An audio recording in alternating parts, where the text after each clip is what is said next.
Conversando con nuestros invitados porque siempre tienen información súper interesante. Le estaba comentando justo ahora mismo a Cristian, digo, oye Cristian, vamos a conversar sobre lo de Ecuador. Me dice, no te olvides también del tema de Petro. Digo, ¿cómo olvidarme del tema de Petro? Si Petro cada vez que abre la boca realmente es para ponerle también un piso. Este hombre yo no sé qué le está pasando, ¿eh?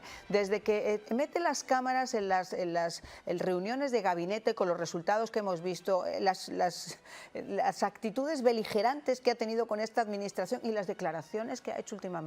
Pero preocupa, por ejemplo, la última declaración que hizo en donde asumió la presidencia de la organización CELAC en Centroamérica, donde hablaba de que el tema de la migración por alguna causa era culpa de Estados Unidos, que la devolución de los migrantes ilegales, que qué iban a hacer con estas personas, y empezó a hablar de todo su tema del amor y que estas personas había que darles mucho mejor tratamiento. Que lo reciba con flores y los meta en Nariño. Claro, pero entonces lo que yo argumentaría es, y no solamente al presidente colombiano, sino a muchos regionales, es ¿por qué no hacemos el trabajo de generar riqueza en nuestros países, generar seguridad y garantías, y no estemos buscando, presidente Petro y demás presidentes, echarle la culpa a Estados Unidos de todo lo que sucede? Las decisiones que suceden en Colombia hoy por hoy, los problemas que tenemos de orden público, que empresas estén saliendo del país, que personas sean robadas a mitad de carretera en diferentes lugares del territorio y que no esté pasando absolutamente nada, eso no es culpa ni de Trump, ni de Biden, ni de nadie, sino de unas políticas fallidas en donde el Estado colombiano ha capitulado ante los violentos. Y eso no es solamente ahora, sino de años atrás. Entonces, hagamos el trabajo, y el mensaje es para toda la región, para que haya riqueza, porque la hay, generemos seguridad para las empresas, sobre todo estabilidad jurídica y tributaria, para que las empresas no se tengan que ir y personas se vean afectadas y que tengamos, obviamente, el éxodo masivo migratorio. Tú lo acabas de decir, o sea, a mí, yo no se lo puedo decir más alto, pero no más claro. Estados Unidos es un país independiente de cualquiera, que tiene una presidencia independiente de cualquiera, una migración. O sea, ¿por qué tratar de buscar a Estados Unidos como si fuera todavía la mamá gallina que tiene que cuidar de todos los pollitos? No, oiga, ya los pollos han hecho gallos, cuídense ustedes mismos. Porque además, cuando tú tratas de mantener esa política proteccionista, al final no funciona. Y lo hemos visto con Biden, con esa política de puertas abiertas.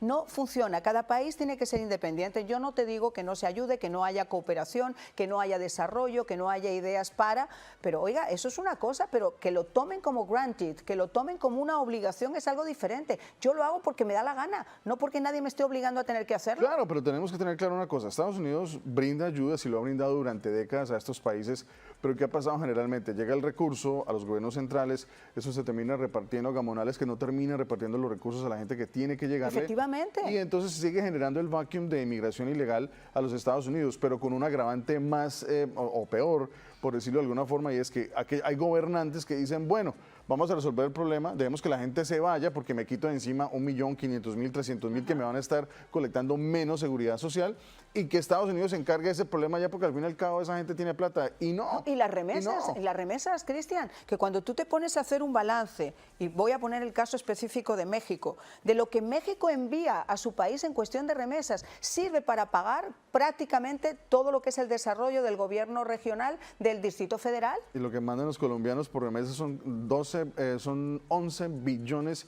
de dólares estamos enviando al año. O sea, es una cantidad de cifra absurda. Y entonces, si esos colombianos no estuvieran enviando, y esa es la mentalidad de muchos gobernantes, no, enviamos gente para que nos envíen dinero, claro, para poder entonces nosotros hacer fiestas aquí con el presupuesto. Y pienso que ese mensaje, y coincido un tema importante con lo que está pasando en Ecuador, ojalá que esa reelección de Noboa signifique que Noboa también ayude en ese esfuerzo, que ponga fin a todo lo que está viniendo en Ecuador, para efectos de que Ecuador siga siendo el país, o sea, que en crecimiento, que esas industrias sigan creciendo, y que ecuatorianos no tengan que venirse para acá en forma irregular. Pienso que el continente respiró ayer que haya ganado este señor Noboa, y pienso que Daniel Noboa, y pienso que desde ese punto de vista vamos en el camino correcto, porque no es un tema, Marian, y creo que lo dice el presidente Trump también, no es un tema de izquierda ni derecha, es un tema de sentido común.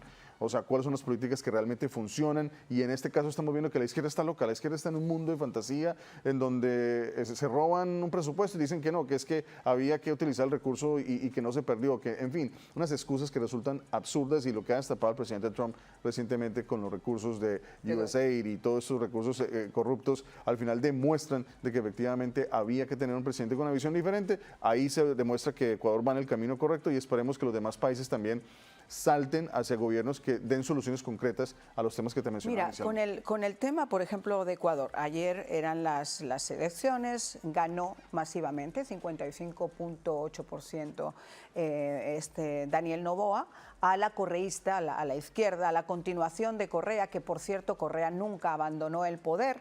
Desde Bélgica él a través de la Asamblea seguía moviendo sus muñequitos, como suele pasar con todos estos dictadores de izquierda que se resisten a abandonar sus puestos y siempre tienen subalternos como en los toros. Bueno, ayer Luisa González perdió, no aceptó la derrota, ella ha pedido que se vuelvan a contar los votos, pero la diferencia realmente es masiva. Vamos a ver qué fue lo que dijo ayer Daniel Noboa. Esta jornada ha sido histórica, esta victoria ha sido histórica también. Una victoria de más de 10 puntos, una victoria de más de 1 millón de votos, donde no queda ninguna duda de quién es el ganador. Y eso ha sido a base de perseverancia, de lucha, de trabajo, de cada uno de los miembros de este equipo que busca ese nuevo Ecuador. Busca ese nuevo Ecuador. Noboa estuvo aquí recientemente, estuvo reunido con el presidente, estuvieron en Mar-a-Lago, estuvieron conversando. Yo conozco a Noboa desde hace muchísimos años, desde muchos años. La cuestión con Daniel, es que sus padres le marcaron una idea de cómo podía funcionar Ecuador. Padre fue expresidente, en el caso de la madre es una mujer que a pesar de su posición social hace mucha labor social. Dicen incluso que la primera vez que a él le eligieron presidente, la diferencia fue porque ella hacía una labor social que le apoyó en esta campaña. Ahora ellos se han dado cuenta que el país está tomado por la delincuencia internacional, sobre todo por el tema de los carteles del narcotráfico mexicanos. Hay 2 carteles de narcotráfico, el cartel de Sinaloa, el cartel de Juárez, que están rivalizando entre ellos. Han tomado desde Esmeraldas, desde el norte, la frontera con Colombia, hasta prácticamente la capital, hasta Guayaquil. Tienen tomadas las instituciones, corrupción, impunidad. Vimos cómo han asesinado a Villavicencio, candidato a la presidencia, cómo desaparecieron en las cárceles a los que eran los culpables. Es decir, está tomado. Y ahora hay una posibilidad de devolver también el país a los ecuatorianos, porque la inversión se ha ido, Cristian, la inversión ha desaparecido de Ecuador. La gente ahora está considerado uno de los países más peligrosos del mundo. Entonces se ha reunido con Bukele, se ha reunido con el presidente Trump y está buscando devolver, insisto con esta frase, devolver el país a los ecuatorianos, porque se lo han robado. No, total, el día que el presidente Noboa asuma nuevamente e implemente políticas de seguridad que garanticen que los ecuatorianos van a poder caminar en sus calles, que el sicariato se va a reducir y que las empresas van a tener la posibilidad de hacer negocios en Ecuador y hacerlo en paz, sin ser boleteados, extorsionados y víctimas de todo tipo de absurdos criminales. Entonces ahí Ecuador volverá a renacer y pienso que estamos a puertas de ese escenario y ojalá se dé ese escenario, porque si no hay seguridad, Marian, no se puede garantizar absolutamente nada. Las cárceles, Cristian, y vamos a incorporar a nuestra mesa, que creo que ya está con nosotros, Alan Rivera. Alan Rivera es periodista, es analista, y aprovecho para saludarnos. ¿Me escuchas, Alan? Hola, ¿cómo estás? Hola, Marian, ¿cómo estás? Qué gusto saludarte. Un tiempo que no conversábamos. Tiempo que no nos vemos. Sí. Después vamos a ahondar contigo en el tema de Perú, que también es como para sacar chispas, y de la muerte también de Vargas Llosa, pero quisiera también, como eres analista y conoces la situación, que me hables un poquito de esta victoria de Noboa en Ecuador. ¿Cómo lo interpretas tú? Bueno, yo creo que Ecuador ha dado un veredicto. No quieren irse a una tendencia que tenga que ver directamente con lo que fue la experiencia con Correa y necesitan salir adelante con un político no solamente joven, ¿no?, sino que muestra tener una tendencia bastante pragmática, más que ideológica. O sea, Noboa no lo veo un tipo ideológicamente centrado en un punto, sino lo veo más tipo Bukele. Y yo creo que en ese sentido es lo que se viene de aquí en adelante para América Latina y esperemos que esa ola continúe. Esperemos que esa ola continúe, de verdad, y que todos estos déspotas y todos estos tiranos y toda esta gente que al final lo único que hace es empobrecer a sus pueblos y someterlos, como estamos viendo, a que el crimen organizado al final sea quien tome las riendas. Espero que todo eso vaya poco a poco desapareciendo. Por cierto, Cristian, que hoy llegó Nayib Bukele aquí a Estados Unidos, se reunió con el presidente. en una visión, se ha convertido en estos momentos en uno de los grandes aliados en la lucha migratoria del presidente, sin ninguna duda. Lo que él ha hecho, a pesar de los críticos, a pesar de todos esos señores que desde sus maravillosos despachos en Washington, sentaditos, hablan de los derechos humanos y el derecho de las víctimas, no hablan nunca de los derechos de las verdaderas víctimas, que son el pueblo, pero ellos siempre hablan, porque si no se les corta el financiamiento de sus organizaciones. Es alucinante cómo ha logrado este hombre en tan poco tiempo, cuestionable o no cuestionable, hacer un país donde ahora mismo la inversión extranjera está tocándole la puerta para seguir invirtiendo, donde han hecho el aeropuerto nuevo, donde han construido parques, donde han sido sede del Miss Universe, donde realmente han convertido ese lugarcito chiquitito de nuestra América Latina en una especie que es como él quiere, de hacer. Él dice, yo quiero que esto sea Dubái. Claro, pero es que lo que te digo, o sea, él ha apostado al tema de seguridad, le ha brindado a sus ciudadanos la posibilidad de que no sean un país visto como el mayor índice de asesinatos, el mayor índice de temas de criminalidad en las calles, que las bandas criminales se apoderaran de las calles de este país, hizo un rumbo completamente diferente y hoy por hoy, concuerdo con lo que decía el amigo periodista Alan, es ser pragmáticos, o sea, si garantizamos estabilidad jurídica, tributaria y en temas de seguridad, los países crecen. Hay un tema que hemos malentendido en la región y es que hay algunos sectores de izquierda que piensan que avanzar en la seguridad es un tema que viola los derechos humanos. No, todo lo contrario. Los ciudadanos de los países, sus derechos son violados constantemente porque estas políticas fallidas de izquierda han generado que las bandas criminales se apoderen de estos países. Entonces no podemos seguir con ese cuento de que le damos más derechos humanos al criminal, a que tortura y secuestra, y a la pobre víctima la vemos como, no, sí, pobrecito, y no pasa absolutamente nada. No, creo que la seguridad hay que garantizarla y ese es el camino correcto. Lo que hace Nayib Bukele allá en el país de él es positivo, pero creo que hay que seguir adelante para que toda la región avance en un modelo igual. La seguridad tiene que ser prioritaria siempre y no es un discurso ideológico, es un tema claro y evidente que hay que hacerlo. Mira, yo tuve esa conversación con Vivanco, con el que es el director de Human Rights Watch. Yo haciendo una entrevista me dice, parece que a ti te gusta Bukele. Le dije, sí, me gusta mucho más Bukele, que me gusta, por ejemplo, Fidel Castro, pero sin entrar en ideologías, me gusta Bukele por una razón, porque mientras usted está diciendo que él es un criminal, que está enviando gente inocente a las cárceles, etcétera, etcétera, etcétera, los derechos humanos de las víctimas, yo tuve que salir con Aguas de Ocaña, con la mujer del presidente, a las calles a rescatar niñas de las maras, en una época en la que yo estaba en Telemundo. Cuando tú conversas con esa gente, que es algo muy diferente a estar aquí detrás de una cámara o de un micrófono. Cuando tú realmente hablas con las verdaderas víctimas y te dicen, ¿sabes el qué? Yo no podía salir de mi casa porque estaba totalmente asediada por las maras que querían que entrara dentro de la mara. Bueno, tuvo que hacerlo porque secuestraron a la hermana, la violaron en grupo. Esa chica estaba dentro de las maras, también había recibido una violación en grupo, que es como son los actos de iniciación para esas pandillas, etcétera, etcétera. Me contaba la señora de la esquina, me decía, con un puestito chiquito en la calle, de estos puestitos chiquitos en la calle, el 50% de lo que ganaba todos los días, así fueran, no sé, $2, tenía que repartirlo con las maras.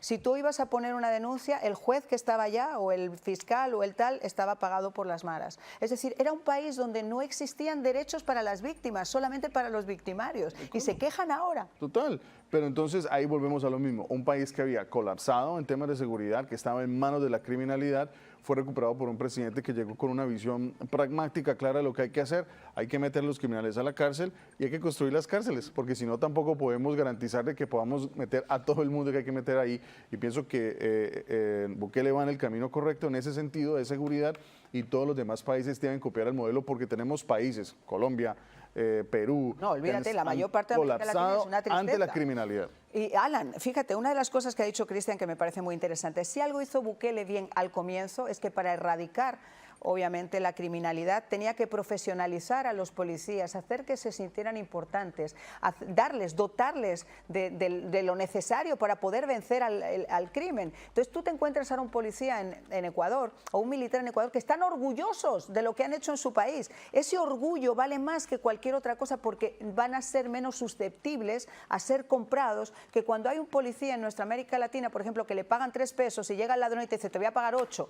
y obviamente se va con el ladrón.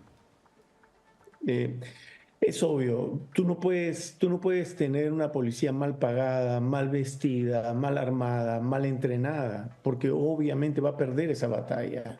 La policía es la seguridad interna en un país, y lo digo además por la experiencia propia que vivimos en Perú, actualmente. Es terrible la situación y no puede haber una solución si no se comienza con una reorganización del aparato policial, donde un policía sepa que solamente entrar al ámbito de defender y proteger la seguridad interna del país le va a valer vivir decentemente. No puede ser posible, nadie va a querer ser policía, ninguna persona preparada o con mucha inteligencia va a querer ser policía porque sabe que entrar a ser policía es entrar a condenarse a ser pobre. Entonces nadie quiere ser pobre. Es lo mismo que con la educación. O sea, vas a ser profesor, entonces vas a ser pobre. ¿Quién va a querer defender al país? ¿Quién va a querer defender la seguridad interna? ¿Cómo se van a enfrentar además a los miles de millones de dólares que maneja la corrupción en nuestros países? Estamos hablando de una economía corrupta que está enquistada en varios de nuestros países y tienen dominado el sector público y están metidos en los gobiernos, comenzando por Venezuela, Nicaragua, en Bolivia. Entonces, ¿cómo combatir eso si no es con inteligencia, con firmeza y además con policías bien pagados? Yo creo que con una elección sana, y fíjate lo que te estoy diciendo, con políticos sanos, y acabas de poner el ejemplo de Perú, yo lamento, tú eres peruano, yo he viajado un montón en Perú, sabes que he trabajado con algunos políticos, el problema aquí es cuando todo es susceptible de ser comprado. Cuando a nivel público tú señalas el dedo a los criminales, pero en privado te agachas y les pones la mano. Dime un solo país. Yo creo que Perú es el país con más presidentes que han estado presos o más han estado señalados de corruptos. Creo que casi todos, se han salvado pocos en la historia de Perú, Alan. Sí, lamentablemente la clase política ha venido en declive, sobre todo a partir del año 2011. Hemos tenido una seguidilla de presidentes que lo que han hecho es retroceder todo lo que teníamos avanzado en el Perú. Recuerda que en el periodo 2006-2011 el Perú creció en un promedio de 8%, se convirtió algo así como la niña de los ojos de América Latina. Todo lo que se comentaba de Perú era su extraordinario crecimiento y su solidez financiera. Sin embargo, después han venido unos gobiernos que han ido deformando la democracia en el país, y la democracia se ha corrompido y hemos llegado a esa democracia, a esa degradación de la democracia que señalaba Polibio y le llamaba la oclocracia, ¿no?